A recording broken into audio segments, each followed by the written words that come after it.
has contributed to society. So this is called Black Inventions. I hope you enjoy it as much as I enjoy doing it.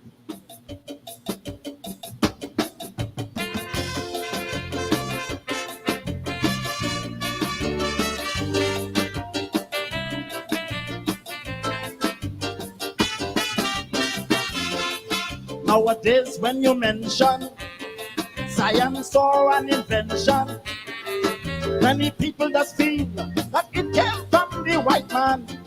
Oh no, they feel that is whites only created technology and all them machines that we just use daily. But what the damn fools don't know, blacks created things also. But in books today, black people works they don't show. Oh yes, children, biology, science and their chemistry is only white scientists they see. But tell them who built the first block, it was Banneker, a black man. G.D. Sampson started the clothes dryer, a black man. Today when you watch that electric light, a black named Latimer had the foresight to use carbon to make bulbs burn bright. A black man invented that light. A black man invented that.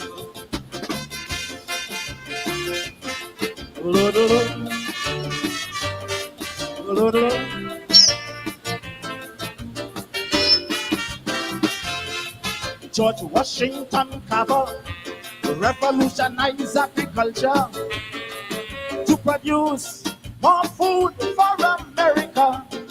Oh yes. And in 1862, a common slave, I'm telling you, invented the propeller for the ship's crew. Henry Jones with his black locks to transport food in trains and trucks. He brought in the system of air conditioning. Oh yes, 1836, brother, a common slave, Henry Blair, gave the world what we call the corn harvester. And tell them the first successful heart operation, a black man. Daniel Williams, the egg beater by W. Johnson, an ex-black man. Elijah McCoy for lawn sprinklers. And today in all the machines and cars, he made cylinder lubricators. A black man invented. He pump in your car. A black man invented that.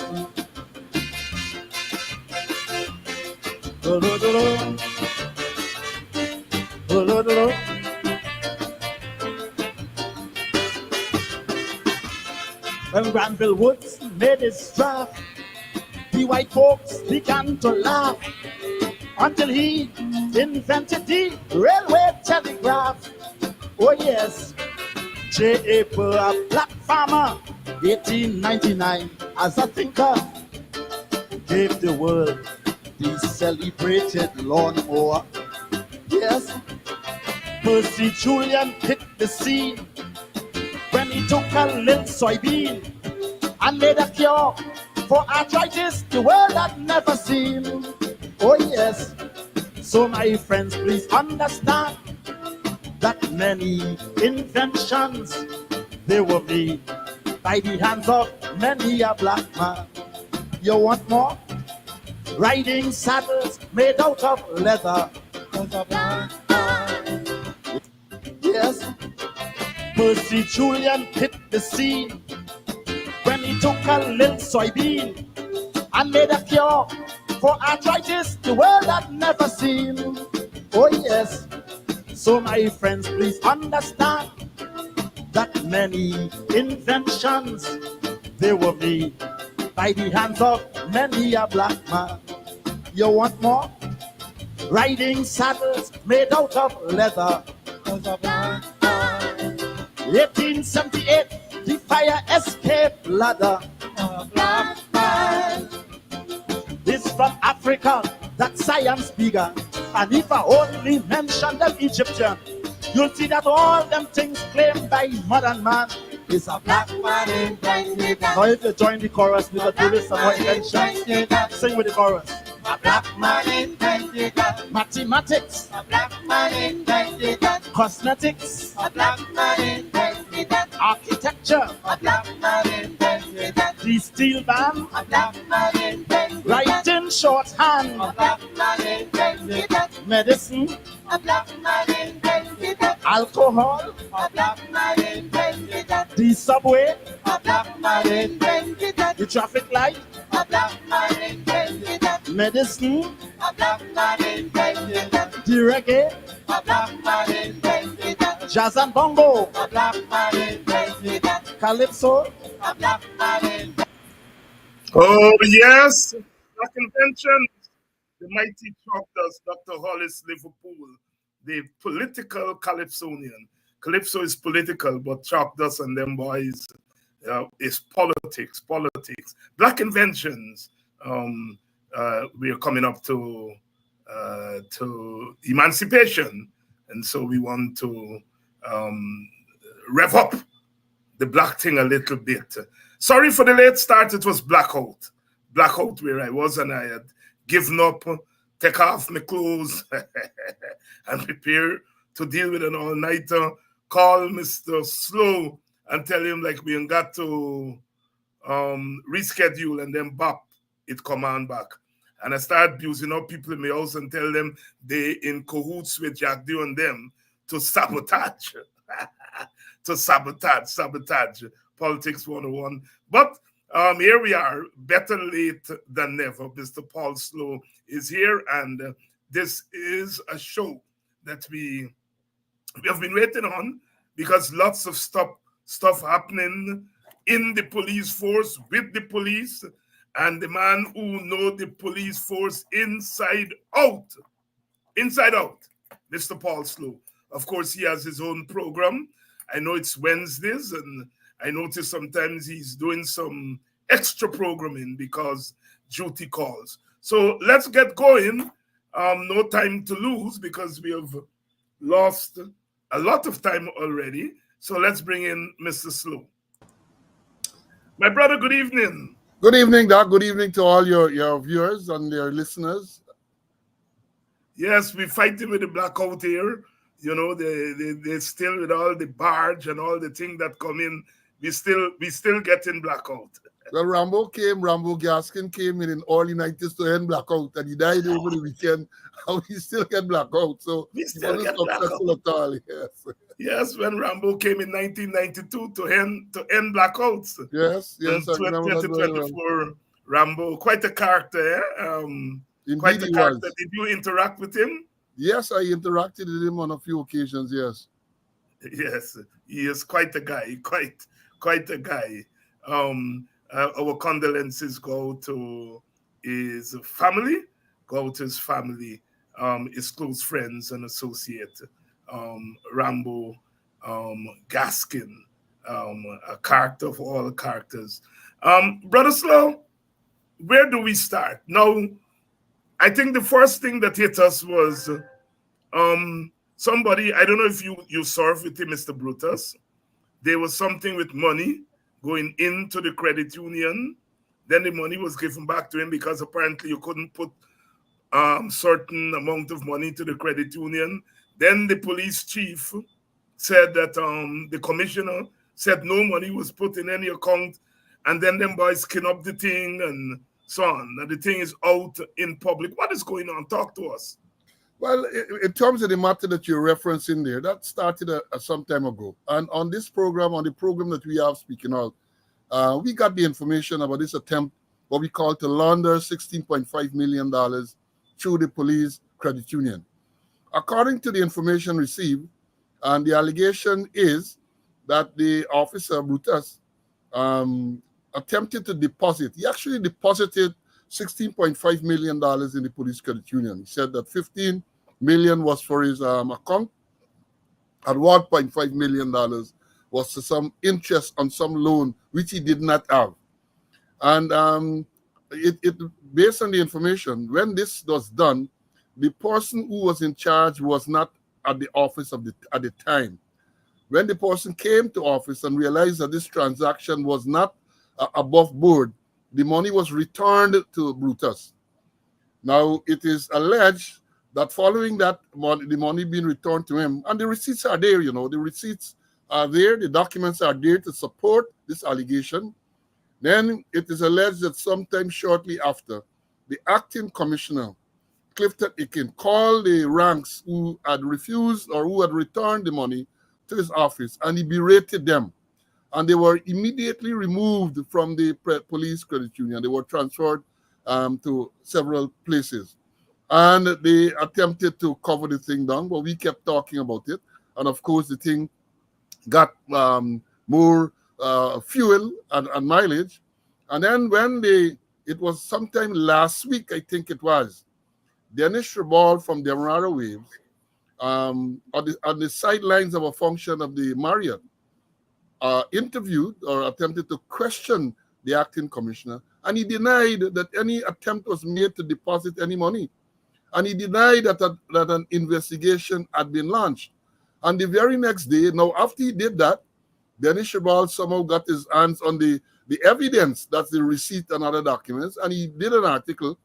And then the next day, we heard that Brutus requested to go on annualized vacation leave, and therefore he was granted permission to go on annualized vacation leave to facilitate this investigation into, as they call it, financial impropriety. That is the background to this matter. But since then, we have heard, the people would have seen so many more allegations being surfaced on social media.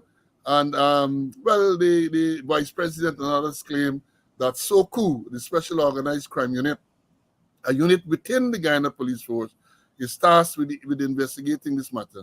And I have said today on the program Speaking Out, because it's now on Mondays and Wednesdays, and other people have said, including the Alliance for Change leader, Mr. Nigel Hughes, that the police cannot be relied on to do a credible investigation, and therefore we should have independent persons conducting this investigation, because it touches on very senior people in the allegation. Because I'm saying this, that if it is that this money was attempted to be laundered through the police credit union, and the man who is in charge of the force very shortly after, that is Aiken, called these ranks who prevented this illegality and berated them, he too has to be part of a target of the investigation, because obviously he's complicit, either in the actual money laundering or in an attempt to cover up the misdeed. And having regards to the statement he made to the public, which is there for all to see, to say that no attempt was made to deposit this money, and then to say that no investigation had been going on. And then the very next day, the whole country and perhaps the whole world learned that yes, money was attempted to be deposited, and yes, an investigation had been launched. That renders him unfit to continue during this course of the investigation, and he should go on leave to facilitate the investigation. He is past his retirement date. Perhaps he should go on retirement. Incidentally, today is his birthday. We're not sure if it's 56, 57, 58, because the dates have changed over the years. So that is the background to this whole matter. Mr. Slowe, you were a policeman. They say once a police, always a police. Now, if somebody tried to commit an offense or committed an offense, and they ask another family member, do you know of this? And the family member say, I don't know of this. And then later on, it found out the family member know of the offense. As a police, would you deem the family member? What would you think could motivate the family member for knowingly saying that this offense was not committed? Well, either the family member is complicit and is in collusion with the offender, or something of the sort, because, as you said, once they knowingly make such a false statement, then they are guilty of of either obstructing an investigation. There are several other charges that can be brought against that person, but the first that comes to mind is obstructing the course of an investigation. And if it is that they give that in writing on the oath, then it can be very well be perjury, depending on how it is done, and all of that. But several things depending on the circumstances. But certainly, if that person knew that an offense had been committed or something wrong had been done, and they decided to cover up or to be to cover down this offense, they are culpable in some form or the other. Is there any statute or any standing order in the police that police force that prevents the commissioner or acting commissioner in this case from being investigated for an offense of this nature? None at all. The commissioner, no one is above the law. The only body in this apparently who is above the law is Donald Trump, according to the recent Supreme Court ruling. But and you know, I have taken pains to point out to people on my show and when I did lectures in the police force that you have the Police Discipline Act, Chapter 1701, which spells out who are covered under that act, and it spells out who can investigate an offense against discipline. That is an offense against discipline. But when it comes to a crime, whether it's a summary crime or an indictable crime, anyone can investigate. Say the commissioner is alleged to have committed a crime, or any senior officer is alleged to have committed a crime. There is no law preventing a junior rank, even the last constable, from investigating that matter. If it's a discipline matter, if it's perhaps neglected duty, if it's something absent from duty, something of the sort, some disciplinary matter, well then the commissioner cannot be investigated because the Police Act, Discipline Act, Chapter 1701, Section 5.3 to be specific, says that any offense against discipline must be investigated by a rank, a person who holds the rank of sergeant. And in any event, the investigator must be of a senior rank to the person who is alleged to have committed the offense. And therefore, there's no one senior to the commissioner. So if the commissioner is alleged to have committed a disciplinary offense, then another mechanism kicks in. That is where the Constitution kicks in if he is deemed to have performed some misconduct. But he cannot be held accountable under the Police Discipline Act. But when it comes to the Criminal Law Offences Act or the Summary Jurisdiction Act, yes, and anyone can conduct that investigation. Anyone can conduct that investigation. Good evening to some of you who are joining us belatedly. We started a little bit late this evening because there's blackout where I am. But of course, as we were giving up, the current returned and the light returned and we're able to come on. I want to thank all of you for waiting around and for joining us. This very important program because we are getting some clarification here from Mr. Paul Slowe. I would like to invite you in the audience to contribute to our Emancipation Fund, where we are raising resources for our emancipation activities. And we have targeted 3 communities this year, Buxton, Belladrum, and then Amstel, and the Coffee 250 organization. Some of you started to contribute last Friday. I still have some people to thank and inviting you all. All the information is on the screen. For those of you in Guyana and were wondering about the MMG is at the bottom of the screen there, the number that is associated with the MMG account. You can send your contributions there. I still have some people to thank, and I encourage you. Remember on Friday what we said. The PPP is going around, and they are trying to undermine emancipation activities.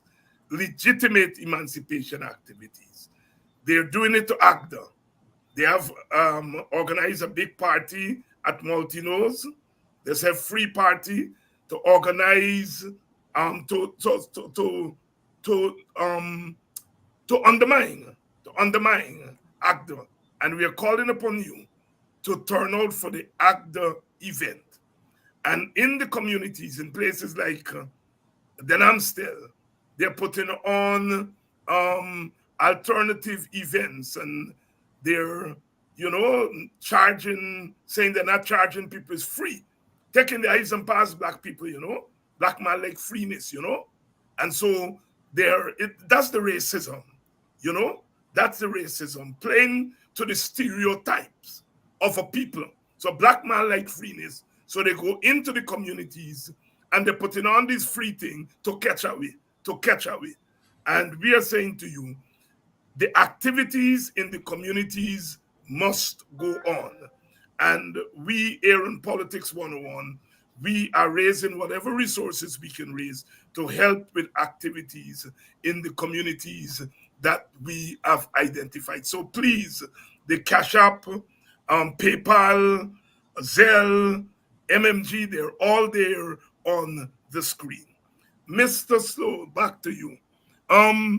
You said that the police is investigating this event,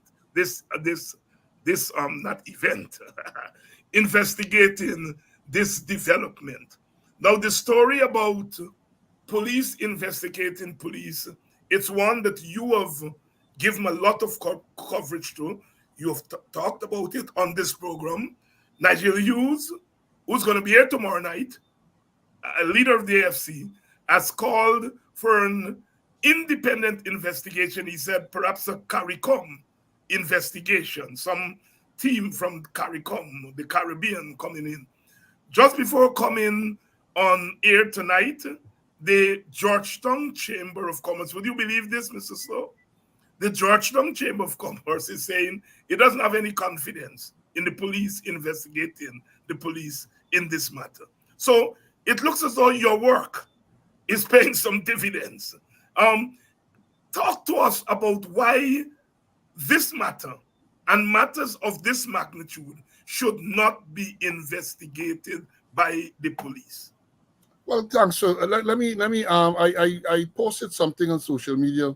I think it was yesterday or before yesterday, and I pointed out that what we have here is an allegation against an assistant commissioner, Brutus.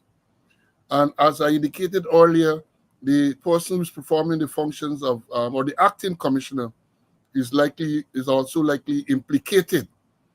Now, those are the most senior ranks currently in the force because there's no deputy commissioner, either substantive or acting. The Special Organized Crime Unit is headed by an assistant commissioner. The Criminal Investigations Department is also headed by an assistant commissioner. So it's headed by the peers of these people who are should be the target of this investigation. The other unit that does investigation is the Office of Professional Responsibility, OPR. That office is headed by a deputy superintendent. And as I've said in the post that I made, it is difficult for me to envisage the heads of any one of those assistant commissioners seriously questioning or interrogating Brutus or Ikin in relation to their involvement in this matter. And I said today, and let me repeat it, that even if they were to be very diligent, that is the investigators, the perception is going to be that nothing proper is being done. So you want to avoid that perception of people covering up for each other. Mr. Hughes talked about CARICOM, and I said that I have no confidence in them having regards to what transpired during the allegation by Sergeant Boscom, where he alleged that monies were paid to the head of the Major Crimes Unit of the Guyana Police Force to cover up the Paper Shards murder. That was an allegation made. Following a lot of statements and outrage, the government, the president, they asked the regional security system, which to my knowledge has no capability and capacity to investigate crimes. They are a response agency. Anyhow, they came to oversee or to review the investigation that was done. And they left saying, that is what was reported, that they were confident that the Guyana Police Force can properly investigate this matter. And what caused me to make the comments and to say that I have no confidence in them, because they arrived at this conclusion without ever speaking to the one who made the allegation. Now, you came to Guyana, a man is alleging, making a serious allegation that a senior police officer received $30 million to cover up a murder, what we call an execution-style murder. This man was shot, was gunned down in front of Palm Court in Main Street, a mere 100 or so yards from the official residence of the president. And you came to investigate. You did not speak with the person who is making the allegation, and you came to the conclusion that the police force, Guyana Police Force, can do a proper investigation. So I have said that with all the investigations and all the allegations, including the Slowe, if you really want a proper investigation, send for independent people, perhaps ask the FBI. The government has been saying that they have a good relationship with the U.S. Well, then ask the U.S. to conduct, the FBI to conduct, ask people from Scotland Yard in the United Kingdom to conduct, ask the mounted police, Canadian mounted police to conduct. And I believe that once that is done, then people are going to have confidence in whatever the outcome is. But to ask a unit from the Guyana Police Force to investigate these senior people, I mean, I believe that if they were junior persons, that maybe, yes, they might do a proper investigation. But when you're talking about an investigation that touches on, or is likely to touch on the most senior man in the force, and the man who was de facto the second most senior, I don't have any confidence that any unit in the police force or in Guyana can properly investigate such a matter. And there you have it. Mr. Slowe is saying that he doesn't have confidence in the regional security system. That was the RSS, right? That came. Yeah. Yes, the RSS. The RSS. And he is saying, let us go wider than that. Let us bring in the Scotland Yard or the FBI or some one of those groups that are far away from the issue. Let's bring them in. Mr. Slowe, is there any precedents where we have brought in on matters of this nature? We've brought in the Scotland Yard and the FBI and so on. I'm not sure about the Scotland Yard and FBI and all of those, but I remember some years back when the allegation was made against Commissioner Henry Green, and rape allegation was made against Commissioner Henry Green. They had overseas, I think from Jamaica, it might be somebody came to assist the local police with the investigation. And people were satisfied with that because following the investigation, a charge was recommended against the then Commissioner Green. He moved to the High Court, and Justice Chan called on the DPP to show cause why this matter should not be squashed. And the matter was eventually discontinued. You know, a lot of legal arguments and so on. But that is the only precedent I can recall. But then let me say this. There has never been, as far as I know, any serious allegation of financial or other impropriety apart from the Green incident involving the top people in the force. So it's an unprecedented allegation, serious allegation, and therefore perhaps we need to have unprecedented measures to make sure that it is properly investigated. Unprecedented. Mr. Slowe, you must have been hearing things since they said the investigation is to begin or has begun. Have you been hearing anything? Is there any movement? Nothing. We have not heard anything. All that we have been seeing is more revelations, more accusations. Even on Tuesday or Wednesday last, the Minister of Home Affairs, calling out the police for corruption and unprofessional behavior. The minister calling out the police. So we have not heard anything further about the investigation. Who is investigating? Apart from what Vice President Jack Dio said last Thursday, that SOCU is capable of doing the investigation. But we have not heard anything further. We don't know if the targets were questioned. We don't know what has happened. We don't know. There's a blackout on what is going on in this matter. And do you smell something? Well, to the high heavens, because as I've said, As I've said, we don't know who, because again, the unit that they say is investigating is headed by an assistant commissioner, the same rank as the man who is alleged to be involved in this, the same rank. And then only today, yes, I was reading something about talking about the close relationship between the head of SOCU and this man who is the main target, Brutus. That's close personal relationship. Something was there with photographs and so on and so on. So we haven't heard anything, and I smell at the end of the day they're gonna jump around and come and well, perhaps you wouldn't even hear anything further about the investigation. Let's go back to the December crash of the helicopter 6 months, 7 months ago. Nothing. You're not hearing anything. In March of this year, a police sergeant was shot and killed, they say, by a colleague of his. They call it friendly fire. March of this year. The man, they said, the constable who did the shooting was put under close arrest. And today, July, you haven't heard anything further? So I have no confidence that we are going to hear anything if they bring out some propaganda and say it is continuing or something of the sort, and they will try to sweep it under the carpet. That is my view.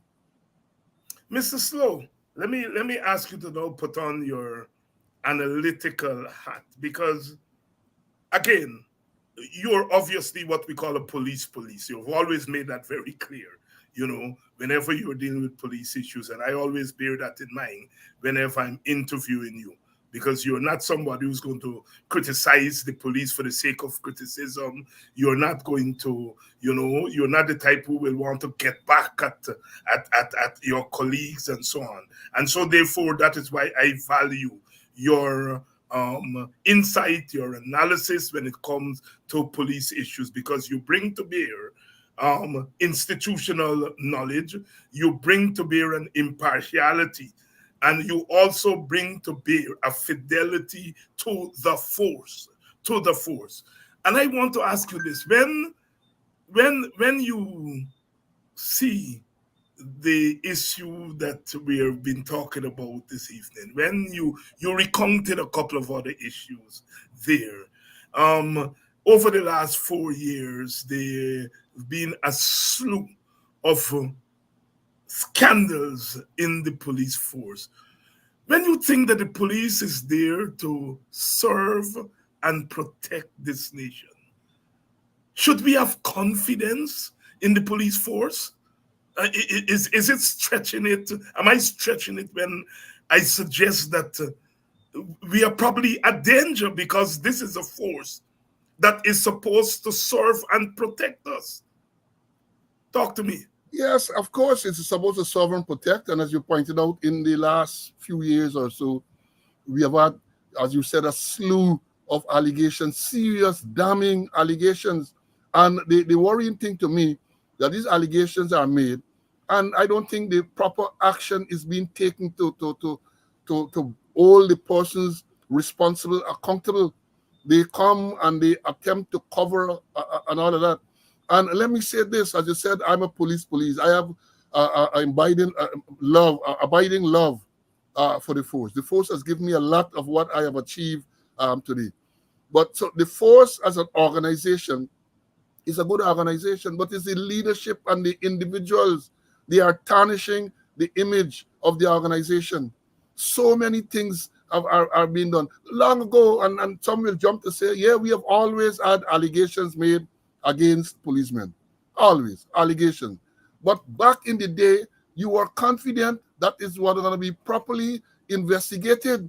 We had some police officers, if you knew that they were wrong to conduct some investigation, the person who is alleged to have done wrong used to shiver. People like Alwyn Smith, who is still around, Ignatius McCrae, Vernon Gentle, Henry Chester, and those men. When you had a guy, Alexander, used to call him Super Panic. If an allegation was made against a police and those persons came to investigate, policemen shivered in the booth, because they knew that a proper investigation was going to be done, and if they were culpable, they are going to be held accountable. But nowadays, that don't happen. Nowadays, police believe that they can do these things with impunity, because let me give you a next recent example.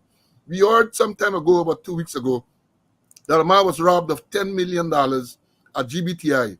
That is a building adjacent to police headquarters. And the man claimed that the perpetrators were dressed in police uniform. That is what he said. Now, the police issued a release to say that the men were dressed in uniform and wore masks. The victim made it clear he never told the police that the men were wearing masks. He said that the men were wearing police uniform. Shortly after that, we heard one person was arrested. One of the suspects was arrested.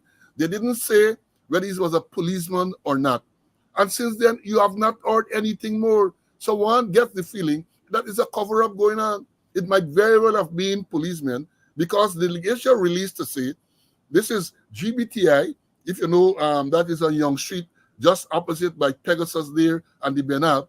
And they claim that the people, 2 men on motorcycle, rode off in an unknown direction with all those CCTV cameras and all those guards. You telling me people rode off in an unknown direction?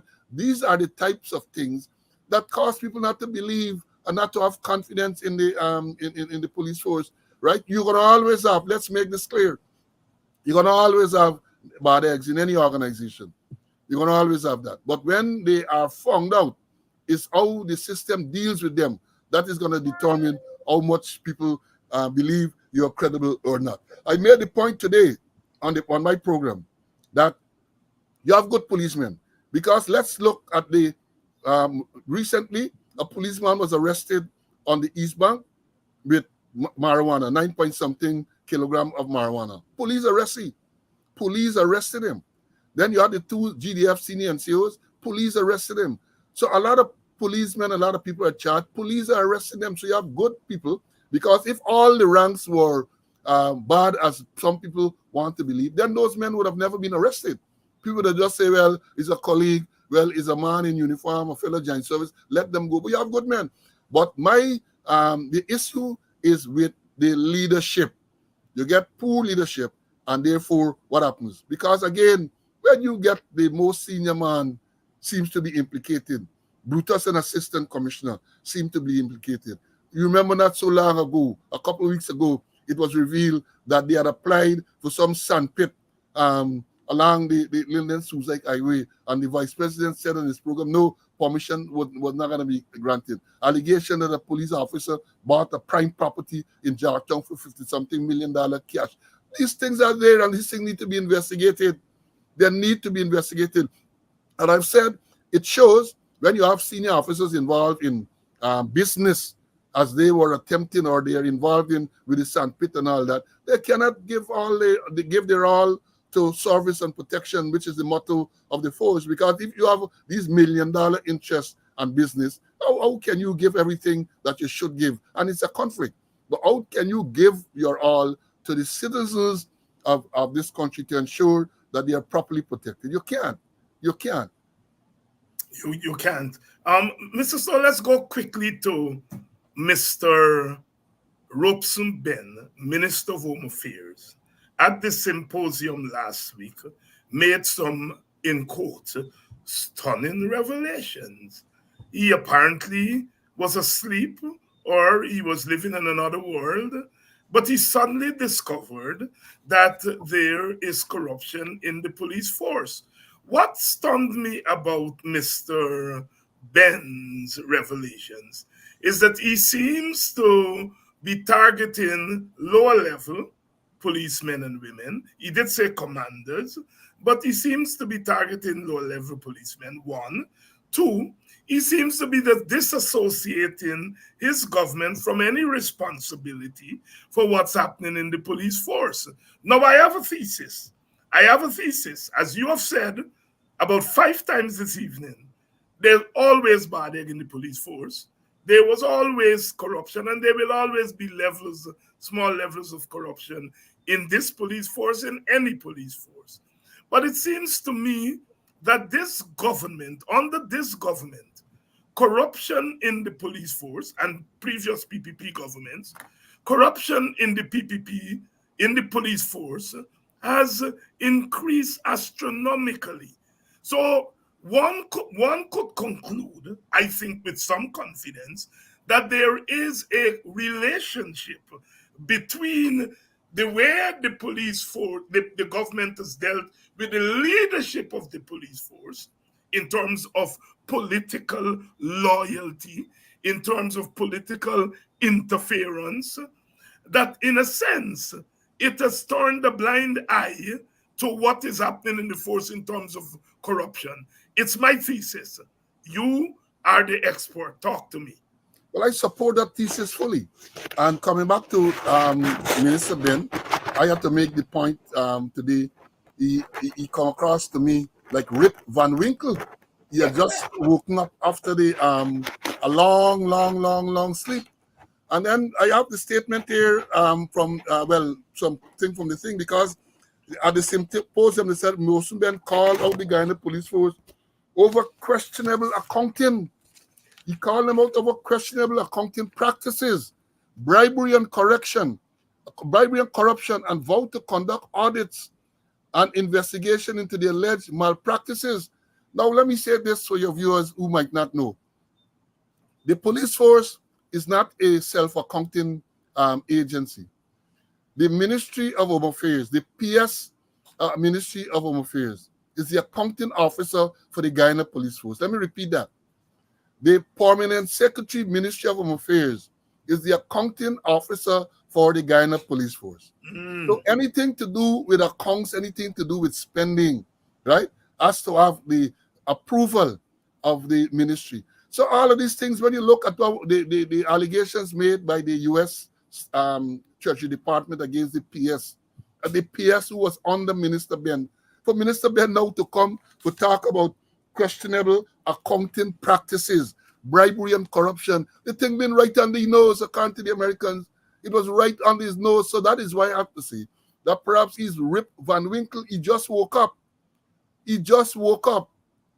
And I, as I said, I support the theory. And anybody, I think if you are research oriented, you're going to research, you can see that from 2015 to 2020, during the coalition administration, there was a marked decline in these unprofessional things, right? The extrajudicial killing, policemen thinking, because I think they knew that the atmosphere was not one that was conducive to that type of thing. I believe now, people believe that, well, and policemen know what's going on, you know. Policemen are there and they know who doing illegal activities. And as we say, monkey see, monkey do.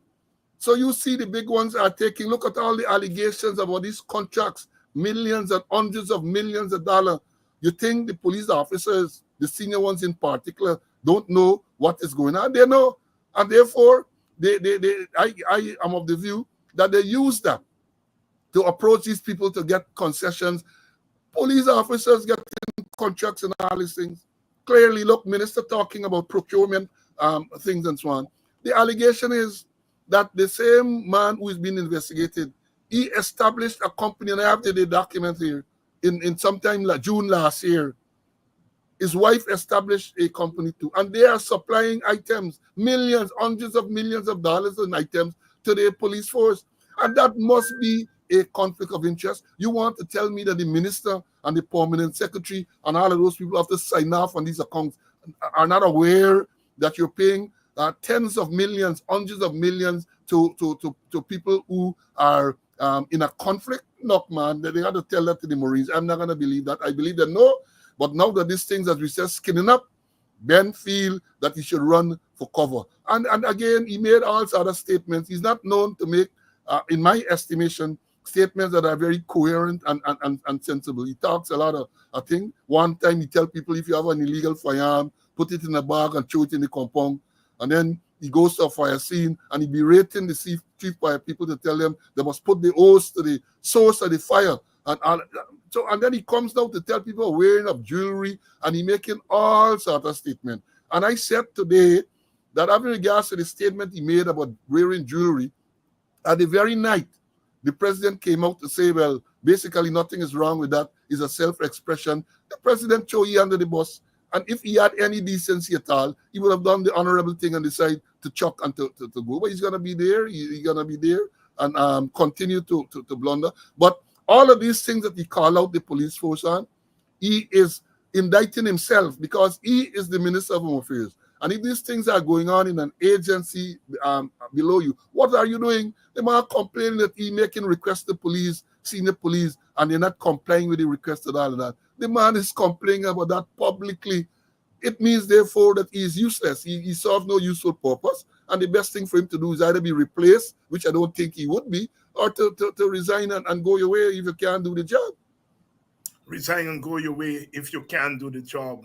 Minister Robeson Ben, waking up from his slumber to discover there is corruption in the police force.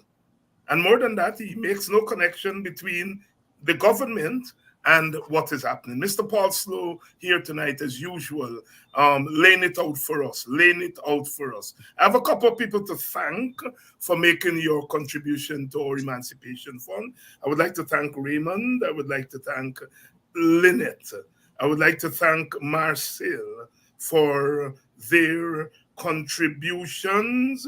I would like to thank Keith. I would like to thank Dwaylen for their contribution. There's still a couple of people that I have to thank. Of course, we're talking about our Emancipation Fund, in which we are raising resources to help groups in the communities.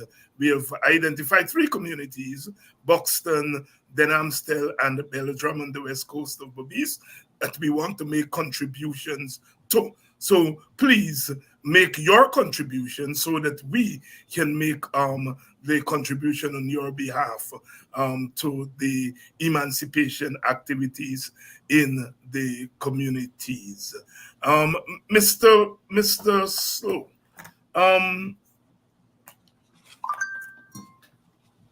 what would you say? What would you say if one were to ask, how do we turn this around? People have been asking me that problem. Asking me that question. People have been asking me that question. And as a political person, the answer that I can give is a political answer, that whenever this government changes, the new government will have to do a total overhaul of the police force. And I'm coming at it from politics, not from a policing standpoint. But I want to get your take from a police.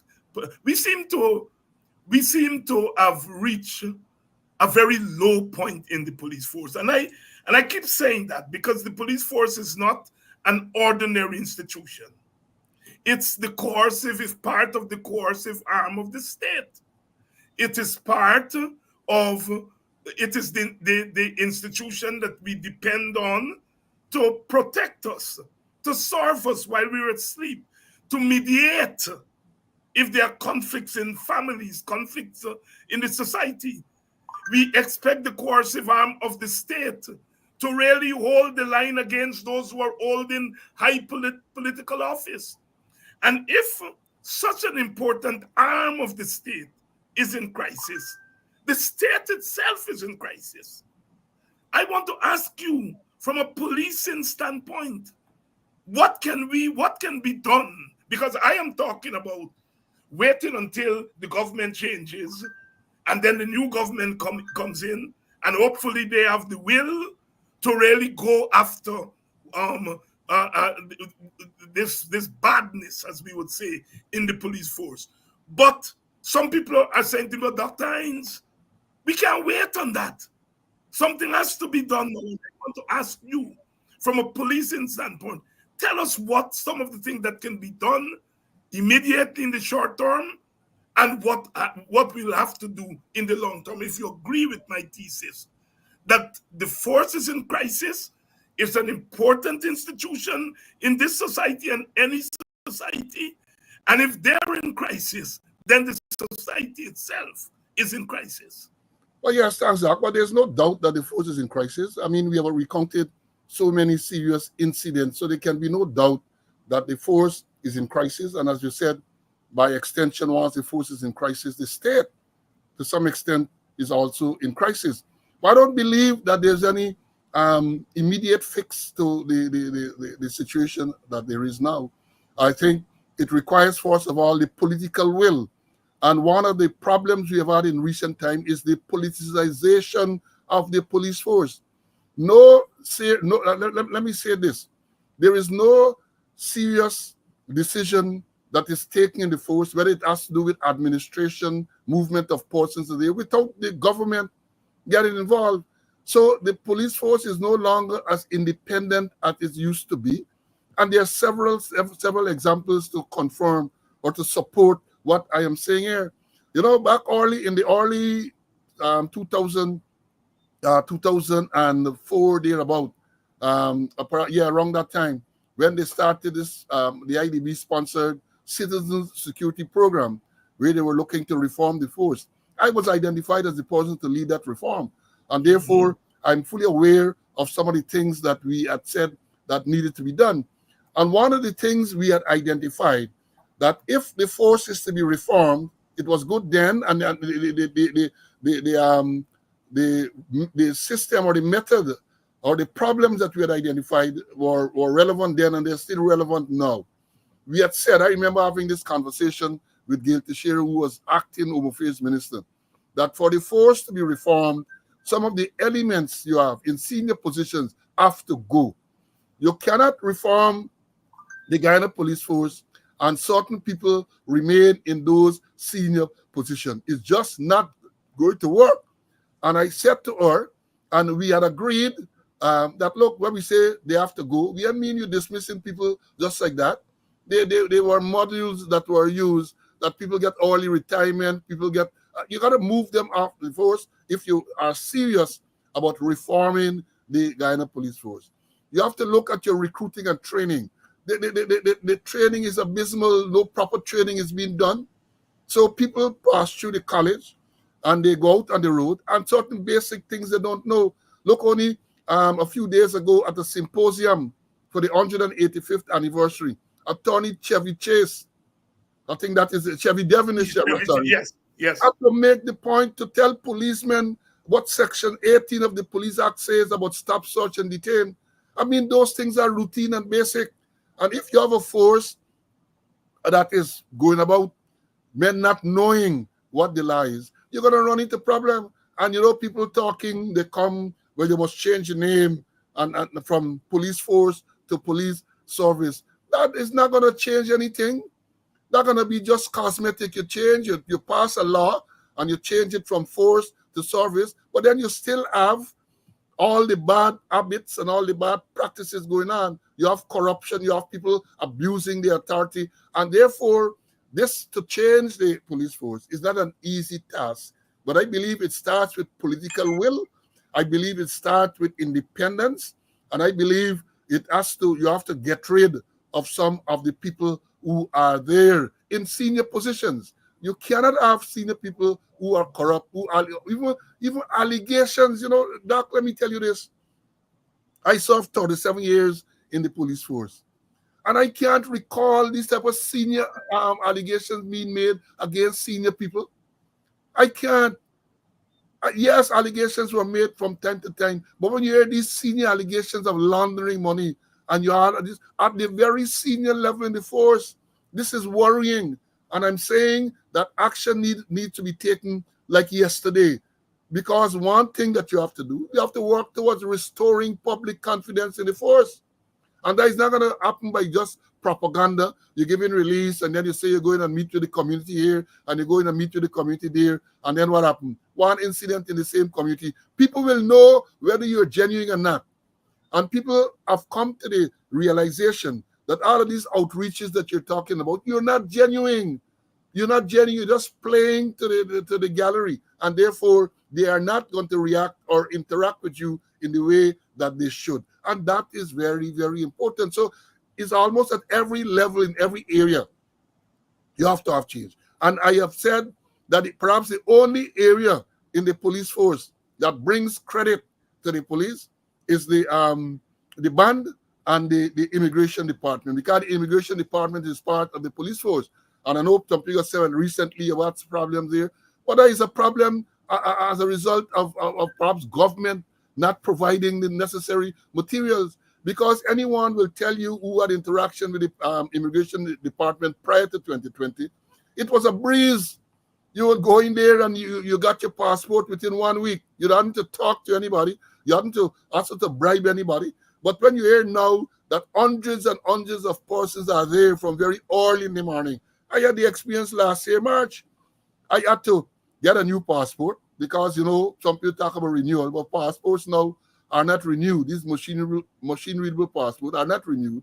So even if you get a passport and you never use it, when you go back, there's a new passport you have to get, new number and all of that. So my passport was approaching the expiry date, and I went in there. I told myself that I'm going to go early morning because I don't like ask favors. I have said to people, nobody will remind me, will be given the cost to remind me that I'm no longer a senior police officer. I don't show no weight because I have no weight now.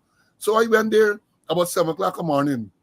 I got a surprise of my life. The whole place is packed already. It was jam-packed at 7 o'clock in the morning. Jam-packed at 7 o'clock in the morning, and I wanted to know how it got to that stage. So I'm saying that the immigration department are perhaps one of the most efficient departments of the force. We know the band.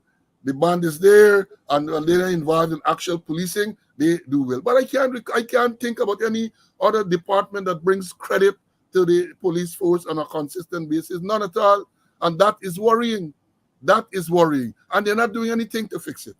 Because I don't know what the problem is at the passport office, but I would suspect it has to do with the number of passports available to be issued to people. And it is worrying that you have retrogressed down to this stage. I'm just using that to tell you that it's almost every area in the police force you have problems. Look, we have seen tapes. I have shown them on my show up to last week.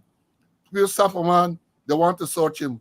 And the man quite rightly asking him, what is the reason for this search? What is the reason? They can't give the man a reason. They're using the bullying or the police work. What is police work? Police work, you have to work within the confines of the law.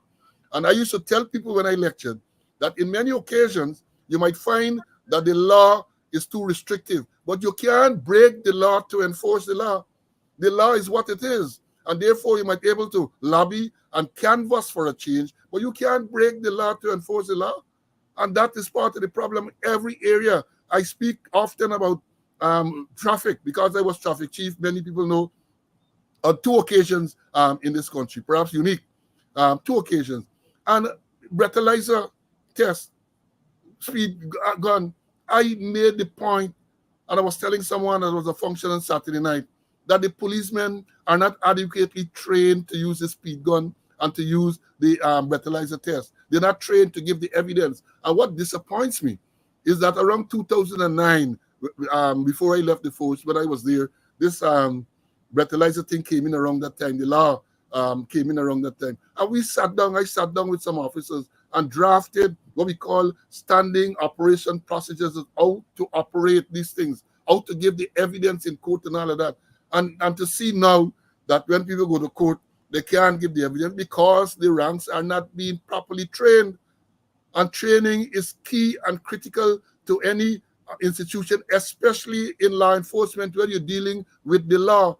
Once you're dealing with the law. And again, another disappointing thing when we talk about Section 18, when you can stop, search, and detain and all of that. There are case laws. Not so long ago, the attorney, as he was then, Navendra Singh, who is now the High Court judge, there's a case law with him where Justice Ramraj, right, ruled on the thing to say under what circumstances a police can stop and search. And these things are there to use as study guides, but apparently they are not using them. And they're telling us, they're going to tell us, oh, we have now moved from a training school to an academy and all of that. And one question, what is the content? What type of teaching materials you have to not only name it an academy, to make sure that it operates like an academy. Well, let me pause now, Doc, and think I've had a mouthful there. No, because I want you to talk to us a little bit more about training. Because I associate the term training and police. Since we is a little by individual, you talk about training. You see a policeman and you as a thing, he not acting right as a civilian. You say, but he's a trainee. Yeah. And so training and policing, in my mind, they've always gone hand in hand. Talk to us about, has there been a deterioration in the quality of training? What's happening here? Significant deterioration, because you have, first of all, in order for people to train, you have to have the knowledge. I think you will understand that. If you are going to be there to instruct or to train people, you have to know. And the problem is, a lot of the people don't know. And the other thing too is that if you're going to train, you have to be invested in that. You have to like it, right? That doesn't happen in many cases. You're transferred to the training institution because you're outside. They believe you know a little. And many times they don't take into consideration the fact that a man might know good policing. He might be a good policeman, you know the law, you know to make out charges and so on. But sometimes he can't train people. He doesn't have the command of the language, doesn't have the facility to train. It's a different thing altogether, as you would very well know. And therefore, you have a situation where a lot of people who are involved in training themselves don't know what is going on. And I don't intend to knock anybody. I'm telling you as it is. You have the person in charge of training now in the Guyana Police Force. Has no background in training, none whatsoever. You have the second in command of the training institution. And again, I have nothing against these people because they didn't put themselves there, but just goes to show how the organization is failing. So you have the person in charge, you have the second in command of training, and they don't have any background in training. So what are you talking about? What are we talking about? My colleague, and speaking out, Mr. Conway, is perhaps one of the more qualified police trainers in the country. He remains all today like today, the most qualified. And he has been identifying these things that when you lack training, so a person spends, when I was a recruit 6 months in training. I joined the force on the 1st of March 1974, and I came out of training school on the 1st of September 1974, 6 months. Rigorous training. You have to know all your definitions and so. So when you talk about larceny, what is larceny? You have to be able to know the definition. And you know, 1974, I learned the definition for larceny. And I can't ever forget it because it tells you a larceny is when a person steals without claim of right, made in good faith, takes and carries away anything which is capable of being stolen, and with the intention at the time of taking to permanently deprive the owner thereof. And there are many, many elements. You used to break it down. What is taking? What is carries away? What is something claim of right? What is something of value? So that when you go out there and you encounter the case of larceny, very simple larceny and all that, you can do that. Things like robbery. And you know, it annoys me when you see the police unit and policemen talking about robbery, tell you about a building, people rob a building. You cannot rob a building. You cannot rob a building. And they will tell you this building was robbed and all this other thing. Check the law. And the problem is they say these things believing that they are right. Believing. And then when we pointed out, they vex with we because we are pointing out that you cannot rob a building. I mean, the people, I don't necessarily criticize the people, the media for that. But when these releases are coming from the police, when they're coming from the police and people believe, well, these things are authentic and this must be right, and they are wrong. They are wrong all over. And that is the problem. They don't have the knowledge, and it is even worse now because what you have now, you know, long ago we had the public relations department, which was headed by experienced policemen. They weren't journalists, but they were experienced people, and they knew what to write and so on. But they civilized the thing now. They brought in civilians, and they are giving releases, and the releases are so nonsensical in some stages. And again, it affects the whole image of the force. I have colleagues, I have worked all around the Caribbean and farther afield. And I have colleagues who will call me to ask, what really going on? Is what these people talking about? What are these people talking about? Because people know, people see these things and people recognize right away that they are wrong.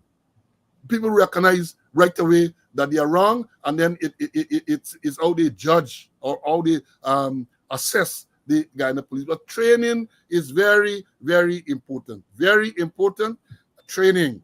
And when you train, you spend 6 months in training school, you train back in the day, you go out, you have to come in for final training, because what happens is that when you join the force, you join as a probationer. as a probationer for 2 years. And you have to conduct yourself in a certain manner in 2 years to determine whether you are fit to continue as a policeman. Because after the probationary period, if you had bad conduct, you were gotten rid of. The law provides for that. You were gotten rid of. So it's training and retraining. Retraining and retraining. You have to have lots and lots of training at all levels, senior levels, intermediate levels, the constables, people doing patrol, people doing traffic. You have to have proper and continuous training. You have to have people who know. And I recommended some time ago, and Anna Lewis that started, that when we talk about training, you cannot rely on only the policemen to train. You have wealth of experience outside, ex-policemen, ex-detective, ex-traffic rank, some quality, top quality investigators, second to none in Guyana and the Caribbean. You can tap into that resource that you have there. You can tap into it. But not me, because I am personal non grata. Back in the day, I used to do a lot of training. Even when I retired, they used to call me to do lectures and so on, and I would readily accept. But now people like me and Mr. Conway with all the experience, they don't want to hear from us, they don't want to see us. But there are others out there with a lot of knowledge that they can tap into. So all of that needs to be factored in. All of that needs to be factored in. And as I've said, one of the major things, the government got to take the hand out of the police force. There's no major decision, even who to be charged and not to be charged, government getting involved. And even when they're not directly involved, policemen know that is what the government wants, and they do that. And we got to understand that. That is how the power continuum works. Because in many cases, you as a senior person don't have to tell the junior man to do something, but he believes that is what is going to please the boss. So that is what he does. And that is a big part of the problem, a major part of the problem. And policemen will tell you all the time, even senior ones, they can't function because if you hold somebody, some phone call is going to come and you got to release the post. And I asked what happened, because perhaps I was different. When I was a commander, nobody calls me to tell me things like that, to instruct me to the one man who attempted to do it, the famous phrase, Ronald Gadraj, and everybody know what happened then. Ronald Gadraj and the same President Jagdeo attempted to give me instructions to do something which wasn't proper, and I stood up to them. And of course, I suffered. I remained an assistant commissioner for 11 years because of them. I don't mind. I did what was the correct thing, and I don't care who it is. And people got to stand up and do what is the correct thing. But the only way you can do that is because you have to first acquire the knowledge. You have to know what is the correct thing. And once you know what is the correct thing, you do the correct thing regardless of who the person is. Mr. Paul Slowe, always a font of knowledge, always analysis, and I'm always amazed at your command of the intricacies, the ins and the outs, and the institutional knowledge that you bring to bear on our understanding of the police force. Always very important to have you weigh in on these matters. Is there anything that you would want to leave with us? Something that you might have wanted to comment on or to say that I didn't ask? Doc, I had good training, and again, it comes right back to training. I was fortunate to attend the FBI Academy training. I was fortunate to attend the Police Staff College in the United Kingdom. I was fortunate to go on several overseas programs and local programs as well. And one of the top courses for senior police officers in the Commonwealth was the program at Bramshill in the United Kingdom, Police Staff College for senior officers. They prepared you for very senior positions in the force. And the last person to have attended from Guyana such a program was in 1994. 1994, the last person attended, and that person was me. Since then, they haven't been exposed. People not been exposed to this type of top-level training. You have a case where now a lot of people, and I'm not knocking them for that. People go to university, they do the degree, they get master's degrees. People even have doctorate and so on. But I will remind them that the university don't teach policing. They don't teach policing. And even if you have some theory in some related subject, you need to get a practical experience. And that is where people with the knowledge of how policing should be conducted, they are the people who have to teach you that. So in closing, I want to say, again, we are in a serious crisis in the Guyana Police Force. I say we because we're all Guyanese and we are going to be impacted by it. A serious, serious crisis. Even the acting commissioner admitted earlier this year they have a difficulty in attracting and retaining rank. Serious. And I can tell you that people are leaving by the droves. They are resigning, and who don't want to resign just walk off the job, especially the junior level. They are leaving because of the conditions. Because of the conditions, pay, working conditions. A policeman at the lower level gets about $110,000 a month, and the security companies paying $130 and $140 a month and so on. Right? So you can understand there is a pull factor, and you have got to make sure that the policemen are well remunerated. You have to make sure that they are well trained, because the minister complaining but how they interact with members of the public, it has to do with training. It has to do with training. And therefore, in closing, I want to say that the government has to show the will to make sure that this police force is reformed. I don't believe that they're going to do that, but I just throw it out there that in order for things to improve, they have to take their hands off the force, return the independence to the in terms of the operational independence to the police force, and maybe we will start to see some change for the better. Mr. Paul Slowe, thank you very much, my brother, for coming through again. And I hope in the interim that we can see some movement so that when you come the next time, you will bring some better tidings. Thank you very much. Hope is movement for the better. Because it can be movement, but it can be movement, a retrogressive movement. Well, let me say this before I leave. I should take this opportunity to plug. Folks, those of you, I know a lot of persons here, they join Speaking Out on Mondays and Wednesdays at 11 o'clock. And you can go on YouTube and Facebook. And all the episodes are there, even today's episode and all the episodes. So if you miss, you can go and catch up. Because today we dealt a lot with what is going on now in the force. So if you miss it, you can go on YouTube and or Facebook, and you can catch up with what transpired today. There you go. Speaking Out with Mr. Slowe and Mr. Conway. It used to be Wednesday at 11 o'clock. Now it's Mondays and Wednesdays at 11 o'clock. And, of course, the podcast version. On both Facebook and YouTube are there. And if you're like me, late at night is when I catch up on some of these programs that I miss during the day or the early evening. So again, Mr. Slowe and Mr. Conway are on with their program Speaking Out at 11 o'clock in the morning, on Mondays and Wednesdays. Mr. Slowe, thanks again. Thank you, Doc. And to you, the audience, we have some people, those of you who have not made your contribution to our Emancipation Fund, please do so now. There are a couple of people I have to thank. I have to thank Brent Null.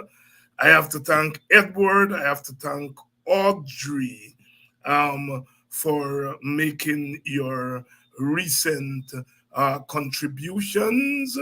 All the information is on the screen there. The Cash App information, PayPal, MMG, the information, MMG scrolling down at the bottom there, and of course Zelle. Please make your contribution so that we can help our communities celebrate, observe emancipation this year, and that the attempt by the government to undermine and take over some of those events will not be successful, So please make your contribution to our Politics 101 Emancipation Fund. Tomorrow night, Nigel Hughes is going to be here. First appearance on Politics 101 since he was elected leader of the AFC. Lots to talk about with Nigel.